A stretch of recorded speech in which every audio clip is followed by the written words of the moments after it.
तो सांबा जिला से आज का जो क्वारंटाइन सेंटर्स के हवाले से अपडेट नया सामने आ रहा है वो लेकर हम आपके साथ हाजिर हुए हैं। और क्वारंटाइन सेंटर्स के ऊपर हम इसका जिक्र भी करेंगे कि क्या कुछ हालात है क्वारंटाइन सेंटर्स के। फिलहाल जो अपडेट क्वारंटाइन सेंटर्स के हवाले से सामने आ रहा है वो मैं आपको बताना चाहता हूं। अगर एडमिनिस्ट्रेटिव क्वारंटाइन की बात करें जिला सांबा में बनाए गए अलग अलग एडमिनिस्ट्रेटिव क्वारंटाइंस की, तो वहां पर अब संख्या 1003 पहुंच गई है लोगों की। ये वो लोग हैं जो लगातार बाहरी राज्यों में फंसे हुए थे और उनको अब जम्मू कश्मीर में लाया जा रहा है। बहरहाल उन्हें सबसे पहले एडमिनिस्ट्रेटिव क्वारंटाइन में शिफ्ट किया जा रहा है, उनकी वहां पर सैंपलिंग की जा रही है और सैंपलिंग की जो रिपोर्ट्स आ रही हैं उन्हीं रिपोर्ट्स के आधार पर इनको आगे इनके होम डिस्ट्रिक्ट्स में रवाना किया जा रहा है। और इसमें मैं आपको बताना चाहता हूँ कि जिसमें कई जिलों के जो लोग हैं वो यहाँ से जा भी चुके हैं, इसका भी हम जिक्र करेंगे। ये जो एडमिनिस्ट्रेटिव क्वारंटाइन में फिगर है 1003, वहीं होम क्वारंटाइन में 867 लोग हैं जो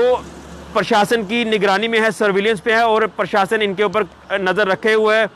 क्योंकि ये लोग वो हैं जो अपने टेस्ट पीछे से करवा के आए हैं। तो उसी रिपोर्ट के आधार पर इनको होम क्वारंटाइन किया गया है, लेकिन इनके भी सैंपल्स लिए गए हैं और उनके जो सैंपल्स हैं वो टेस्ट के लिए भेज दिए हैं। और लगातार ये सैंपलिंग जो है वो बड़े पैमाने पर की जा रही है, लगातार रैंडमली जो सैंपल्स हैं वो भी लिए जा रहे हैं। तो ये 867 लोग जो हैं वो होम क्वारंटाइन में हैं। उसी के साथ साथ जो रैपिड सैंपल्स लिए जा रहे हैं, रैपिड टेस्टिंग की जा रही है। सैंपल्स जो आज ठंडी खुई में लिए गए हैं, जो कि सबसे बड़ा क्वारंटाइन सेंटर बनाया गया है सांबा जिला का, तो वहां पर जो सैंपल्स आज लिए गए हैं 100% सैंपलिंग के हिसाब से अभी तक जो डिटेल हमारे सामने आई है 147 सैंपल जो हैं वो लिए गए हैं अभी तक ठंडी खुई में बनाए गए क्वारंटाइन सेंटर राधा स्वामी आश्रम में। वहीं गगवाल कोविड हॉस्पिटल की बात करें जिसे डिक्लेयर किया है प्रशासन ने Covid hospital, accidental hospital Gagwal को, तो वहां पर 20 सैंपल्स आज लिए गए हैं। और आज वहां का आंकड़ा आपको बताया तो थोड़ा सा कंट्रोल में नजर आ रहा है, क्योंकि लगातार 50-60 जो सैंपल्स थे वो लिए जा रहे थे रोज, लेकिन अब ये आंकड़ा थोड़ा सा नीचे आया है। तो 20 सैंपल्स आज कोविड हॉस्पिटल गगवाल में लिए गए हैं। वहीं अगर डिस्पैच जो लोग किए गए हैं प्रशासन द्वारा इनके अलग अलग होम जिलों में, तो उसमें जो आंकड़ा है वो 1829 लोग जो है वो अपना क्वारंटाइन पीरियड पूरा कर अपने घरों की ओर जा चुके हैं। आज इन लोगों को उनके घरों पर भेज दिया है इनकी सैंपलिंग की रिपोर्ट के आधार पर, लेकिन इसके बाद भी जिस जिस जिला से ये लोग बिलोंग करते हैं वहां पर भी शायद इनको क्वारंटाइन किया जाएगा, क्योंकि किसी तरह का रिस्क नहीं लिया जाएगा। और उसी के लिए जम्मू कश्मीर के जितने भी जिले हैं सारे जिला प्रशासन के जो आला अफसरान हैं उन्होंने एक इस पर तैयारी की हुई है कि जो लोग भी बाहर से अपने अपने गृह जिलों में आ रहे हैं उनको सबसे पहले क्वारंटाइन किया जाएगा, ताकि ये संक्रमण आगे ना फैले। लगातार ये संक्रमण अब तेजी से फैल रहा है और जम्मू कश्मीर में ये संक्रमण पिछले कुछ दिनों में काफ़ी तेजी से बढ़ा है, जिसमें सांबा जिला के भी कुछ केस जो है वो 2 से 3 दिन पहले सामने आए थे। तो ये जो एडमिनिस्ट्रेटिव क्वारंटाइन और होम क्वारंटाइन की बात हम कर रहे हैं, तो इस पर अगर बात करें तो लगातार इसमें जो फिगर्स है वो रोज चेंज होती है, क्योंकि जो भारी मात्रा में जो लोग जम्मू कश्मीर के बाहरी राज्यों में फंसे हुए थे तो वो लगातार अपने अपने गृह जिलों में पहुंच रहे हैं। लेकिन सबसे पहले एहतियात बरतते हुए इनको टेस्ट वाली प्रक्रिया से गुजरना होगा, उसके बाद इन्हें घरों पर भेजा जा रहा है। लेकिन अब चिंता का विषय ये बनता जा रहा है, क्योंकि अगर एडमिनिस्ट्रेटिव क्वारंटाइन की बात करें जो कि प्रशासन ने कई अलग अलग जगहों पर बनाए हैं, जिला प्रशासन सांबा ने, तो वहां से कुछ कंप्लेन्स आना शुरू हुई हैं। ये कंप्लेन्स पहले कुछ हद तक आ रही थी, क्योंकि प्रशासन के लिए भी एक बड़ी चुनौती थी लगातार जिस तरह से ये संक्रमण फैला, और उसके बाद जो बाहरी राज्यों में लोग फंसे थे उनको लाना एक बड़ी जिम्मेदारी थी प्रशासन की। और प्रशासन ने उसी हिसाब से क्वारंटाइन सेंटर्स जो थे वो जिला भर में स्थापित किए थे, लेकिन कुछ कमियां भी उस समय हो सकती थी। लेकिन उन कमियों को अगर बात करें तो जिला प्रशासन सांबा ने भी कहा था कि जल्दी में ये सारा जो सिस्टम बनाना पड़ा, उसी को लेकर अगर कुछ कमियां रही हैं तो उसको दुरुस्त भी किया जा रहा है। लेकिन अब 2 से 3 दिन हो गए हैं लगातार क्वारंटाइन सेंटर से ये खबरें निकल रही हैं, ये कंप्लेंट सामने आ रही हैं कि वहाँ पर फैसिलिटीज़ जो है वो ठीक नहीं है। खासतौर पर अगर बाथरूम फैसिलिटीज़ की बात करें तो वो वहाँ पर ठीक नहीं है, जिसके लिए इस संक्रमण के और ज़्यादा फैलने का खतरा जो है वो बढ़ रहा है। काफ़ी गंदगी वहाँ पर देखी जा रही है क्वारंटाइन सेंटर्स में, जो वॉशरूम है जितने भी में बनाए गए, तो कहीं ना कहीं एक चिंता का विषय जरूर बनता जा रहा है। इसके ऊपर हमने 2 से 3 दिन पहले डीसी सांबा रोहित खजूरिया जी से भी बात की थी, तो उन्होंने कहा था कि इसके ऊपर काम किया जा रहा है। लेकिन कल रात का एक एपिसोड सामने आया है। अगर ठंडी खुई इलाके में बनाए गए क्वारंटाइन सेंटर की बात करें तो वहाँ लगभग 50 से 60 लोग ऐसे थे जिनको ठंडी खुई इलाके में बनाए गए क्वारंटाइन सेंटर से दूसरे क्वारंटाइन सेंटर में शिफ्ट किया जा रहा था। तो वहां पर प्रशासन के कुछ अधिकारी वहां पर मौजूद थे। उन्होंने कहा कि आप लोग एक ही बस में सारे बैठिए, आपको दूसरे सेंटर में ले जाया जाएगा। और वहां पर उन लोगों ने कहा कि प्रशासन के अधिकारी ही सोशल डिस्टेंसिंग को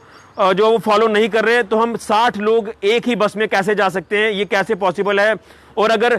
एक भी व्यक्ति संक्रमित होता है तो वो कितने लोगों को इन्फेक्ट कर सकता है, ये आप अंदाजा लगा सकते हैं। उसके बाद वहां उन लोगों ने प्रोटेस्ट भी करना शुरू कर दिया, यानी उन्होंने मांग रखी कि हम इस बस में नहीं जाएंगे और ना ही दूसरे क्वारंटाइन सेंटर में जाएंगे, क्योंकि सोशल डिस्टेंसिंग कहीं ना कहीं उसकी धज्जियां उड़नी थी। इसी बात को लेकर उन्होंने कहा कि हम यहाँ से नहीं जाएंगे। उसके बाद हमारी आला अफसरानों से बात हुई तो मामला थोड़ा सा कंट्रोल में हुआ और प्रशासन ने साफ तौर पर कहा कि इस गाड़ी में 25 लोग ही जाएंगे और बाकी वालों को फिर वहीं पर रखा गया, यानी 25 लोग ही उस गाड़ी में गए हैं और दूसरे क्वारंटाइन सेंटर में उन्हें शिफ्ट किया है। तो ये जो लगातार कंप्लेंट्स आ रही है क्वारंटाइन सेंटर से, इसके ऊपर भी प्रशासन को थोड़ा सा काम करना होगा, क्योंकि लगातार ये कंप्लेंट्स अब ज़्यादा तौर पर सामने आ रही है। क्योंकि 60 से 70 लोग, अगर छोटे से क्वारंटाइन सेंटर की बात करें तो वहाँ पर भी 60 से 70 लोगों की जो संख्या होती है, एक बाथरूम होता है, गंदगी ज़्यादा होती है, तो ये वायरस फैलने का खतरा बढ़ जाता है। उसी को लेकर अगर ठंडी खुई में बनाए गए सेंटर की बात करें तो यहाँ पर भी अब कंप्लेन जो वो आई है, लेकिन इस कंप्लेन को प्रशासन ने दुरुस्त किया है। कहीं ना कहीं एक चिंता का विषय लगातार बनता जा रहा है और प्रशासन हर संभव प्रयास कर रहा है, लेकिन यहाँ पर थोड़ा सा प्रशासन को इन चीज़ों का ख्याल रखना होगा, क्योंकि कहीं ना कहीं संक्रमण आगे अगर फैला तो इसको रोक पाना काफ़ी मुश्किल होगा और इस चेन को तोड़ना भी काफ़ी मुश्किल हो जाएगा। तो ये जो कंप्लेंट्स है ये लगातार आ रही है, लेकिन प्रशासन इसके ऊपर काम अब धीरे धीरे कर रहा है, क्योंकि जितने भी बाथरूम अभी तक क्वारंटाइन सेंटर्स में देखे गए वो सारे के सारे गंदे पाए गए हैं और ये एक चिंता का विषय ज़रूर बन सकता है, क्योंकि जो लोग बाहरी राज्यों से आए हैं वो काफ़ी ज़्यादा खर्चा कर आए हैं और कुछ लोगों की बात करें तो वो अपनी पर्सनल गाड़ियां कर आए हैं। कुछ लोग जो जिस तरह से अब ट्रेनों के माध्यम से यहाँ पर पहुँच रहे हैं, लोग टिकट्स के पैसे खर्च कर आए हैं, काफ़ी जो वो पैसे खर्च कर अपने अपने गृह जिलों में पहुँच रहे हैं। लेकिन उसके बावजूद भी ये लोगों ने सोचा था कि क्वारंटाइन सेंटर में इन्हें थोड़ा सा जो माहौल है वो ठीक मिलेगा, खासतौर पर अगर बाथरूम फैसिलिटीज़ ही ठीक हो जाती हैं तो एटलीस्ट ये इन लोगों को एक सेटिस्फैक्शन हो जाती है कि कम से कम इस वायरस से तो बचेंगे, क्योंकि काफ़ी दूर दराज इलाकों के ये लोग जो है वो यहाँ पर पहुँचे हैं। उसके बावजूद भी अगर इस तरह की फैसिलिटीज दी जाएंगी तो ये संक्रमण और आगे बढ़ेगा, ये कम नहीं होगा। तो इसके ऊपर प्रशासन को थोड़ा सा संज्ञान लेना होगा और जितनी भी इस तरह की फैसिलिटीज़ हैं जो अभी ठीक नहीं हो पा रही हैं, खासतौर पर वॉशरूम फैसिलिटीज़, तो वहाँ पर ध्यान देने की ज़रूरत है। बाकी अगर प्रशासन लगातार पहले दिन से जो हिदायतें दे रहा है, जो एडवाइजरी जारी कर रहा है, लोग उसका लगातार पालन भी कर रहे हैं, प्रशासन का साथ भी दिया है लोगों ने पूरी तरह से, लेकिन कुछ एक कमियां जो क्वारंटाइन सेंटर्स में सामने आ रही है उसको लेकर प्रशासन को काम करना होगा, ताकि जो लोग बाहरी राज्यों से आए हैं और वो पूरी तरह से एक सेटिस्फैक्शन उनको हुई कि हम चलिए हम अपने घरों पर पहुंच रहे हैं, लेकिन घर जाने से पहले जो क्वारंटाइन सेंटर्स में उनको माहौल मिल रहा है वो थोड़ा सा चिंताजनक जरूर बना हुआ है। तो इसके ऊपर प्रशासन से हम अपील कर रहे हैं कि इसके ऊपर काम करिए, ताकि ये लोग दिक्कत फेस ना करें इन क्वारंटाइन सेंटर्स में। तो ये क्वारंटाइन सेंटर्स से आज का अपडेट जो वो सांबा जिला से सामने आया है। जो लोग अभी जुड़े हैं मैं एक बार फिर से उनको अपडेट करना चाहता हूँ। एडमिनिस्ट्रेटिव क्वारंटाइन में 1003 लोग हैं, होम क्वारंटाइन में 867 लोग हैं, सैंपल्स जो ठंडी खुई में लिए गए हैं वो 147 हैं, गगवाल में 20 सैंपल्स लिए गए हैं जो रैंडमली रूटीन में लिए जा रहे हैं, और डिस्पैच किया है लोगों को 1829 लोग जो आज अपने घरों की ओर रवाना हो चुके हैं सैंपलिंग की रिपोर्ट के आधार पर। तो बड़े पैमाने पर सैंपलिंग जो है वो लगातार की जा रही है ताकि इस वायरस को आगे फैलने से रोका जाए। तो ये था अभी तक का अपडेट। फिलहाल के लिए ऋषि खजूरिया, जेके मीडिया के लिए।